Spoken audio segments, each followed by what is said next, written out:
श्रीमद् भगवत गीता अथ सप्तमोऽध्यायः। गत अध्यायों में गीता के मुख्य प्रायः सभी प्रश्न पूर्ण हो गए हैं। निष्काम कर्म योग, ज्ञान योग, कर्म और यज्ञ का स्वरूप और उसकी विधि, योग का वास्तविक स्वरूप और उसका परिणाम तथा अवतार, वर्ण संकर, सनातन आत्मस्थित महापुरुष के लिए भी लोक हितार्थ कर्म करने पर बल, युद्ध इत्यादि पर विशद चर्चा की गई। अगले अध्यायों में योगेश्वर श्री कृष्ण ने इन्हीं से संदर्भित अनेक पूरक प्रश्नों को लिया है, जिनका समाधान तथा अनुष्ठान आराधना में सहायक सिद्ध होगा। छठे अध्याय के अंतिम श्लोक में योगेश्वर ने यह कहकर प्रश्न का स्वयं बीजारोपण कर दिया कि जो योगी मद्गतेनांतरात्मना, मुझ में अच्छी प्रकार स्थित अंतःकरण वाला है, उसे मैं अतिशय श्रेष्ठ योगी मानता हूं। परमात्मा में अच्छी प्रकार स्थिति क्या है? बहुत से योगी परमात्मा को प्राप्त तो होते हैं, फिर भी कहीं कोई कमी उन्हें खटकती है। लेश मात्र भी कसर न रह जाए, ऐसी अवस्था कब आएगी? संपूर्णता से परमात्मा की जानकारी कब आएगी, कब होती है? इस पर योगेश्वर श्री कृष्ण कहते हैं, श्री भगवान उवाच मय्यासक्तमनाः पार्थ योगं युञ्जन्मदाश्रयः असंशयं समग्रं मां यथा ज्ञास्यसि तच्छृणु। पार्थ, तू मुझ में आसक्त हुए मन वाला, बाहरी नहीं अपितु मदाश्रय अर्थात मेरे परायण होकर योग में लगा हुआ, छोड़कर नहीं, मुझको जिस प्रकार संशय रहित जानेगा उसको सुन, जिसे जानने के पश्चात लेश मात्र भी संशय न रह जाए। विभूतियों की उस समग्र जानकारी पर पुनः बल देते हैं। ज्ञानम तेहं सविज्ञानम इदं वक्ष्याम्यशेषतः यज्ञात्वा नेह भूयोऽन्यत् ज्ञातव्यमवशिष्यते। मैं तेरे लिए इस विज्ञान सहित ज्ञान को संपूर्णता से कहूंगा। पूर्ति काल में यज्ञ जिसकी सृष्टि करता है, उस अमृत तत्व की प्राप्ति के साथ मिलने वाली जानकारी का नाम ज्ञान है। परम तत्व परमात्मा की प्रत्यक्ष जानकारी का नाम ज्ञान है। महापुरुष को एक साथ सर्वत्र कार्य करने की जो क्षमता मिलती है, वो विज्ञान है। कैसे वो प्रभु एक साथ सबके हृदय में कार्य करता है, किस प्रकार वो उठाता, बैठाता और प्रकृति के द्वंद्व से निकालकर स्वरूप तक की दूरी तय करा लेता है, उनकी इस कार्य प्रणाली का नाम विज्ञान है। इस विज्ञान सहित ज्ञान को संपूर्णता से कहूंगा, जिसे जानकर, सुनकर नहीं, संसार में और कुछ भी जानने योग्य नहीं रह जाएगा। मानने वालों की संख्या बहुत कम है।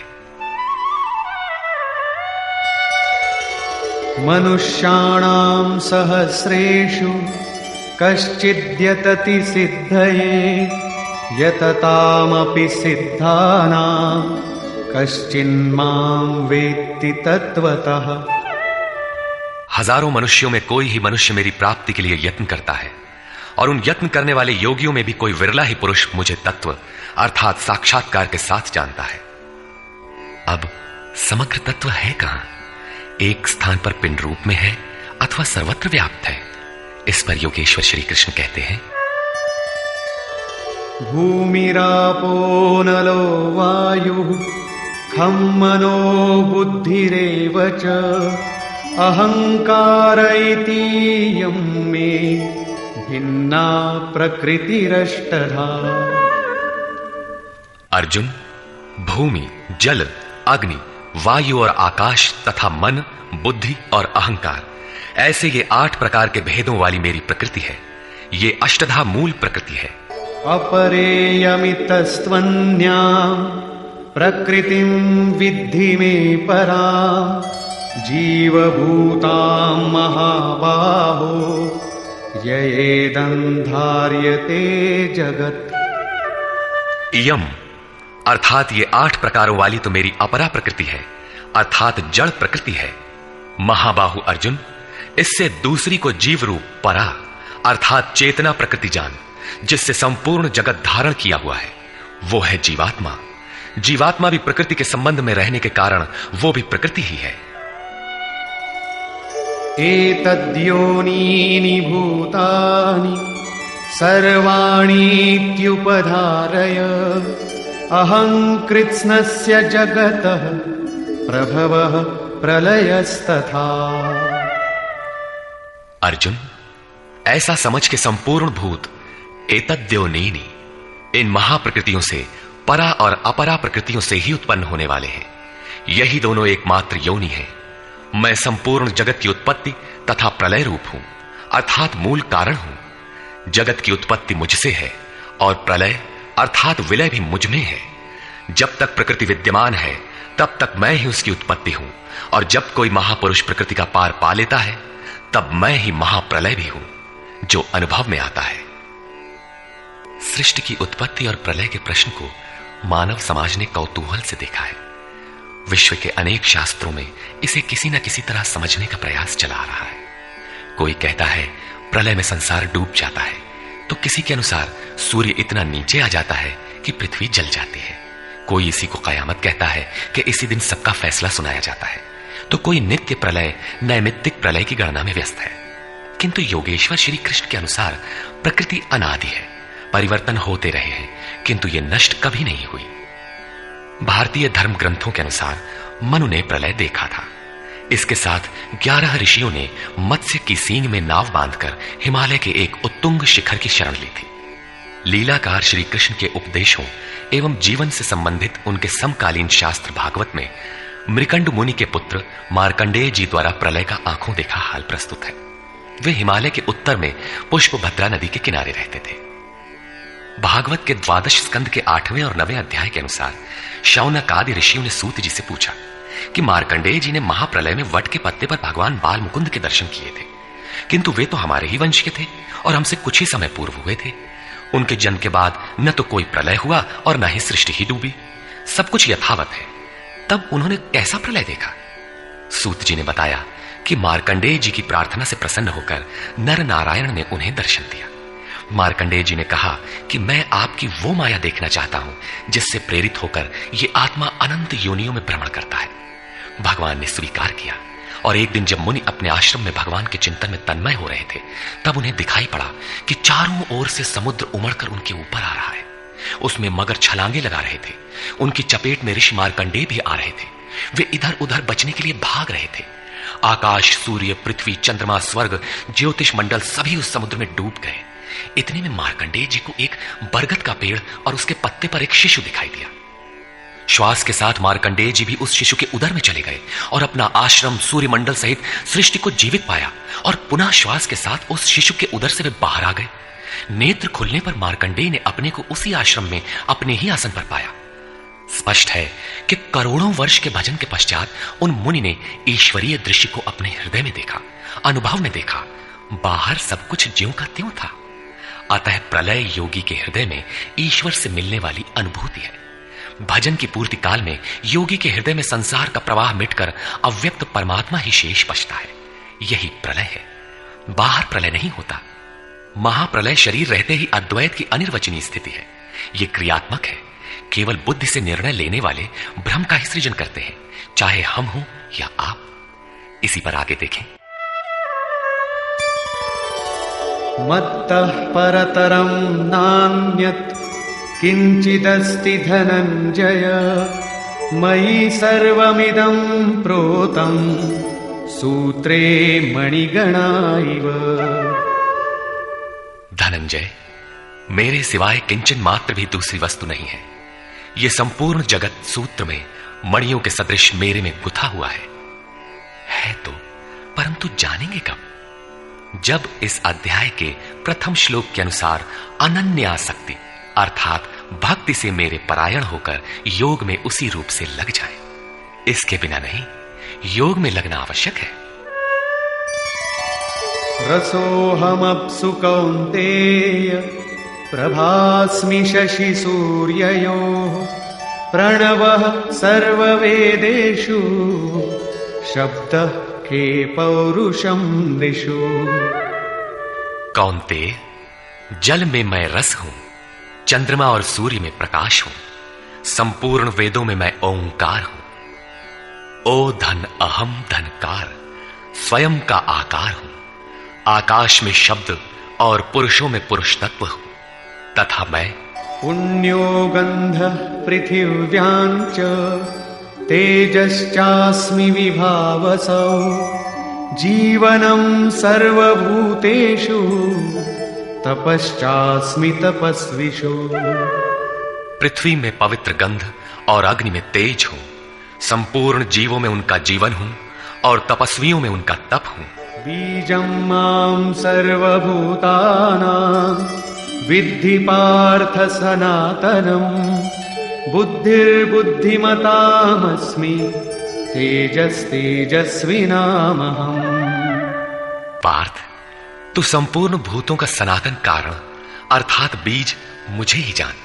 मैं बुद्धिमानों की बुद्धि और तेजस्वियों का तेज हूं। इसी क्रम में योगेश्वर श्री कृष्ण कहते हैं, बलं बलवतां चाहं कामराग विवर्जितं धर्माविरुद्धो भूतेषु कामोऽस्मि भरतर्षभ। हे भरत श्रेष्ठ अर्जुन, मैं बलवानों का कामना और आसक्ति रहित बल हूं। संसार में सब बलवान ही तो बनते हैं। कोई दंड बैठक लगाता है, कोई परमाणु इकट्ठा करता है, किंतु नहीं, श्री कृष्ण कहते हैं कि काम और राग से परे जो बल है वो मैं हूं, वही वास्तविक बल है। सब भूतों में धर्म के अनुकूल कामना मैं हूं। परब्रह्म परमात्मा ही एकमात्र धर्म है जो सबको धारण किए हुए है। जो शाश्वत आत्मा है वही धर्म है। जो उससे अविरोध रखने वाली कामना है मैं हूं। आगे भी श्री कृष्ण ने कहा कि अर्जुन, मेरी प्राप्ति के लिए इच्छा कर। सब कामनाएं तो वर्जित है, किंतु उस परमात्मा को पाने की कामना आवश्यक है, अन्यथा आप साधन कर्म में प्रवृत्त नहीं होंगे। ऐसी कामना भी मेरी ही देन है। ये चैव सात्विका भावा राजसास्तामसाश्च ये मत्त एवेति तान् विद्धि नत्वहं तेषु ते मयि। और भी जो सत्वगुण से उत्पन्न होने वाले भाव है, जो रजोगुण और तमोगुण से उत्पन्न होने वाले भाव है, उन सबको तुम मुझसे ही उत्पन्न होने वाले हैं ऐसा जान। परंतु वास्तव में उनमें मैं और वे मेरे में नहीं है, क्योंकि न मैं उनमें खोया हूं और न वे ही मुझ में प्रवेश कर पाते हैं। क्योंकि मुझे कर्म से स्पृहा नहीं है, मैं निर्लेप हूं, मुझे इनमें कुछ पाना नहीं है, इसलिए मुझ में प्रवेश नहीं कर पाते। ऐसा होने पर भी जिस प्रकार आत्मा की उपस्थिति से ही शरीर को भूख प्यास लगती है, आत्मा को अन्न अथवा जल से कोई प्रयोजन नहीं है, उसी प्रकार प्रकृति परमात्मा की उपस्थिति में ही अपना कार्य कर पाती है। परमात्मा उसके गुण और कार्यों से निर्लेप रहता है। त्रिभिर्गुणमयैर्भावैः एभिः सर्वमिदं जगत् मोहितं नाभिजानाति मामेभ्यः परमव्ययम्। सात्विक, राजस और तामस, इन तीन गुणों के कार्य रूप भावों से यह सारा जगत मोहित हो रहा है।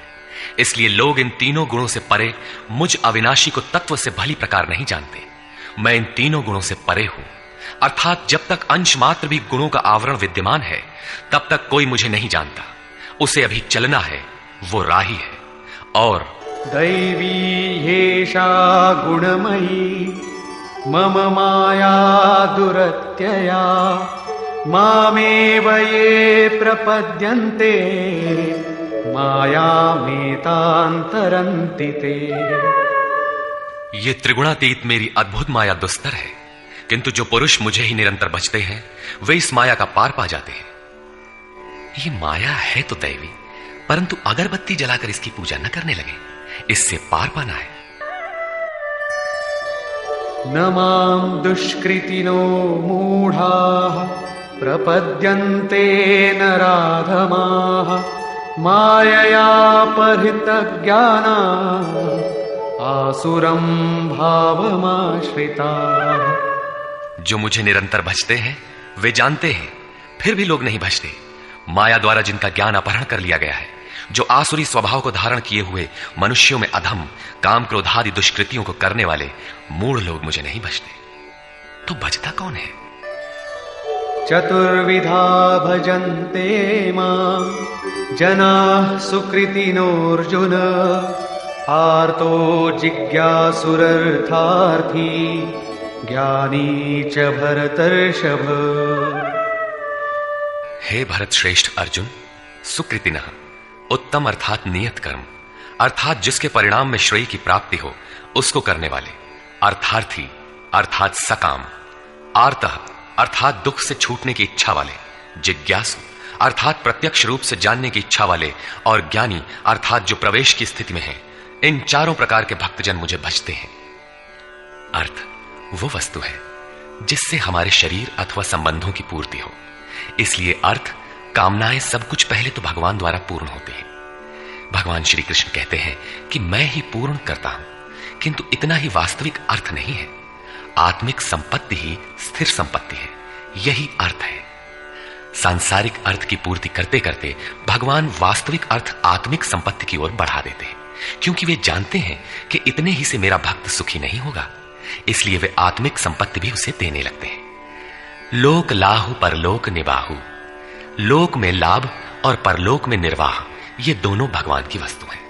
अपने भक्त को खाली नहीं छोड़ते। आर्त, जो दुखी हो, जिज्ञासु, समग्रता से जानने की इच्छा वाले जिज्ञासु मुझे भजते हैं। साधना की परिपक्व अवस्था में दिग्दर्शन अर्थात प्रत्यक्ष दर्शन की अवस्था वाले ज्ञानी भी मुझे भजते हैं। इस प्रकार 4 प्रकार के भक्त मुझे भजते हैं, जिनमें ज्ञानी श्रेष्ठ है, अर्थात ज्ञानी भी भक्त ही है। इन सब में भी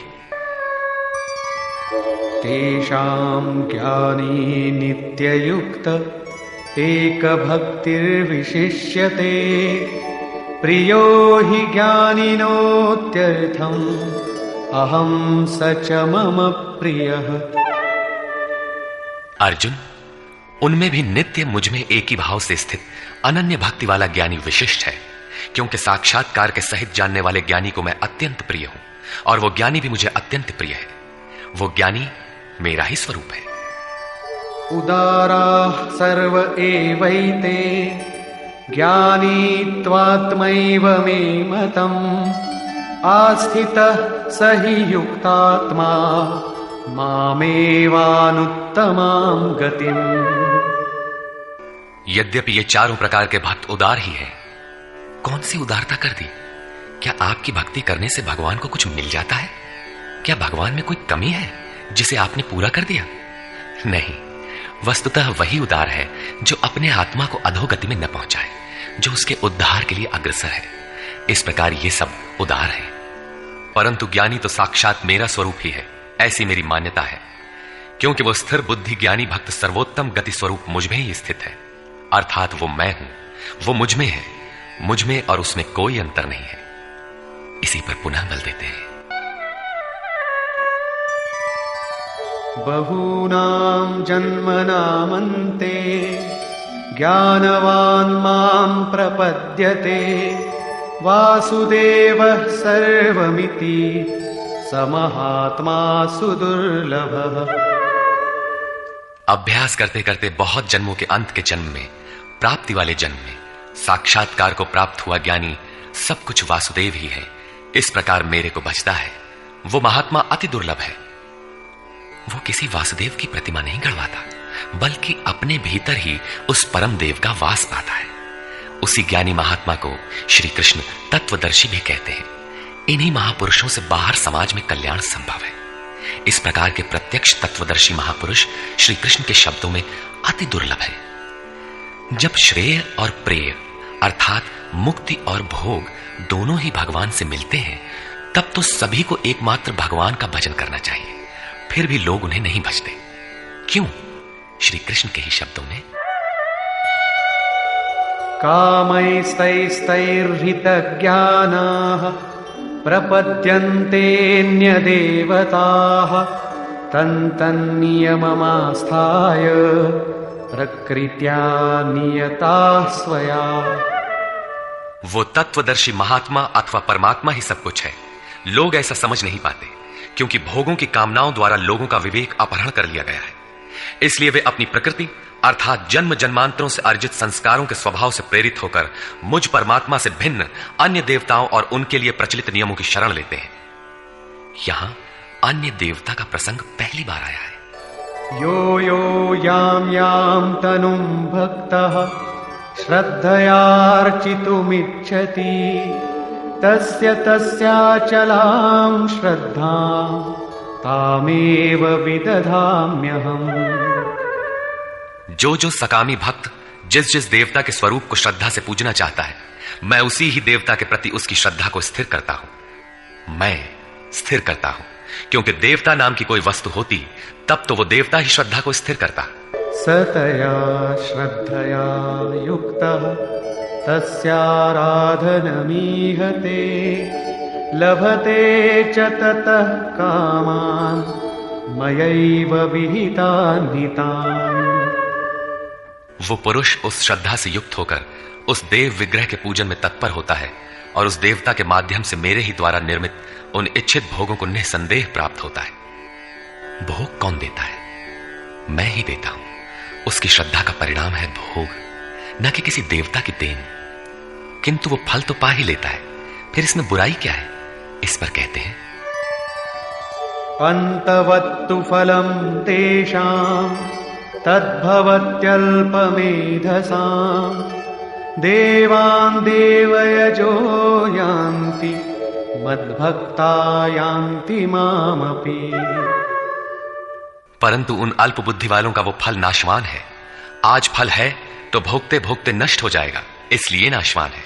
देवताओं को पूजने वाले देवताओं को प्राप्त होते हैं, अर्थात देवता भी नाशवान है। देवताओं से लेकर यावन मात्र जगत परिवर्तनशील और मरणधर्मा है। मेरा भक्त मुझे ही प्राप्त होता है, जो अव्यक्त है, नैष्ठिकीम परम शांति पाता है। देवता हृदय के अंतराल में परम देव परमात्मा के देवत्व को अर्जित कराने वाले सद्गुणों का नाम है। थी तो ये अंदर की वस्तु, किंतु कालांतर में लोगों ने भीतर की वस्तु को बाहर देखना प्रारंभ कर दिया। मूर्तियां गढ़ ली, कर्मकांड रच डाले और वास्तविकता से दूर खड़े हो गए। श्री कृष्ण ने इस भ्रांति का निराकरण उपर्युक्त 4 श्लोकों में किया। गीता में पहली बार अन्य देवताओं का नाम लेते हुए उन्होंने कहा कि देवता होते ही नहीं, लोगों की श्रद्धा जहां झुकती है वहां मैं ही खड़ा होकर उनकी श्रद्धा को पुष्ट करता हूं और मैं ही वहां फल भी देता हूं। वो फल भी नश्वर है। फल नष्ट हो जाते हैं, देवता नष्ट हो जाते हैं और देवताओं को पूजने वाला भी नष्ट हो जाता है। जिनका विवेक नष्ट हो गया है वे मूढ़ बुद्धि ही अन्य देवताओं को पूजते हैं। श्री कृष्ण तो यहां तक कहते हैं कि अन्य देवताओं को पूजने का विधान ही अयुक्ति संगत है।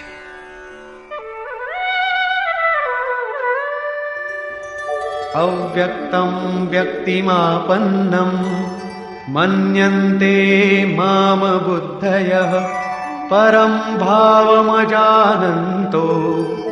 ममाव्ययमनुत्तमम्।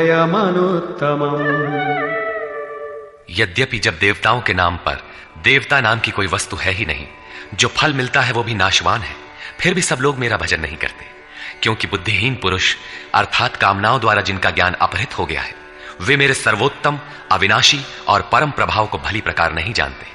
इसलिए वे मुझ अव्यक्त पुरुष को व्यक्ति भाव को प्राप्त हुआ मानते हैं, मनुष्य मानते हैं। अर्थात श्री कृष्ण भी मनुष्य शरीरधारी योगी थे, योगेश्वर थे।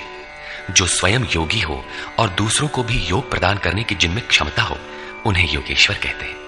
साधना के सही दौर में पड़कर क्रमशः उत्थान होते होते महापुरुष भी उसी परम भाव में स्थित हो जाते हैं। शरीरधारी होते हुए भी वे उसी अव्यक्त स्वरूप में स्थित हो जाते हैं। फिर भी कामनाओं से विवश मंद बुद्धि के लोग उन्हें साधारण व्यक्ति ही मानते हैं। वे सोचते हैं कि हमारी ही तरह तो ये भी पैदा हुए हैं, भगवान कैसे हो सकते हैं। उन बेचारों का दोष भी क्या है? दृष्टिपात करते हैं तो शरीर ही दिखाई पड़ता है। वे महापुरुष के वास्तविक स्वरूप को देख क्यों नहीं पाते? इस पर योगेश्वर श्री कृष्ण से ही सुने। नाहं प्रकाशः सर्वस्य योगमाया समावृतः मूढ़ोऽयं नाभिजानाति लोको मामजमव्ययम्। सामान्य मनुष्य के लिए माया एक पर्दा है जिसके द्वारा परमात्मा सर्वथा छिपा है। योग साधना समझकर वो इसमें प्रवृत्त होता है। इसके पश्चात योग माया अर्थात योग क्रिया भी एक आवरण ही है। योग का अनुष्ठान करते करते उसकी पराकाष्ठा योगारूढ़ता आ जाने पर वो छिपा हुआ परमात्मा विदित होता है। योगेश्वर कहते हैं कि मैं अपनी योग माया से ढका हुआ हूं। केवल योग की परिपक्व अवस्था वाले ही मुझे यथार्थ देख सकते हैं। मैं सबके लिए प्रत्यक्ष नहीं हूं। इसलिए ये अज्ञानी मनुष्य मुझ जन्म रहित अर्थात जिसे अब जन्म नहीं लेना है, अविनाशी अर्थात जिसका नाश नहीं होना है, अव्यक्त स्वरूप अर्थात जिसे पुनः व्यक्त नहीं होना है को नहीं जानता। अर्जुन भी श्री कृष्ण को अपनी ही तरह मनुष्य मानता था। आगे उन्होंने दृष्टि दिया तो अर्जुन गिड़गिड़ाने लगा, प्रार्थना करने लगा। वस्तुतः अव्यक्त स्थित महापुरुष को पहचानने में हम लोग प्रायः अंधे ही हैं।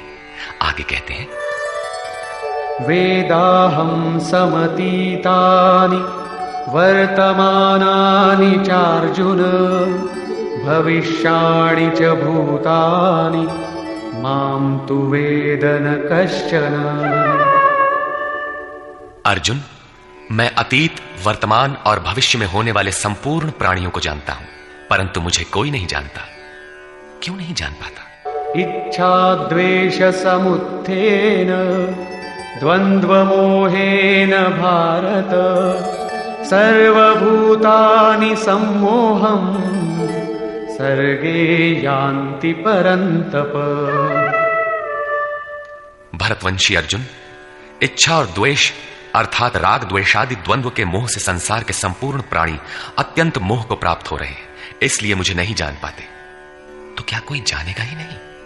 योगेश्वर श्री कृष्ण कहते हैं, येषां त्वन्तगतं पापं जनानां पुण्यकर्मणां ते द्वन्द्वमोह निर्मुक्ता भजन्ते मां दृढ़व्रताः। परंतु पुण्य कर्म अर्थात जो संस्कृति का अंत करने वाला है, जिसका नाम कार्यम कर्म, नियत कर्म, यज्ञ की प्रक्रिया कहकर बारंबार समझाया है, उस कर्म को करने वाले जिन भक्तों का पाप नष्ट हो गया है, वे राग द्वेषादि द्वंद्व के मोह से भली प्रकार मुक्त होकर व्रत में दृढ़ रहकर मुझे भजते हैं। किस लिए भजते हैं?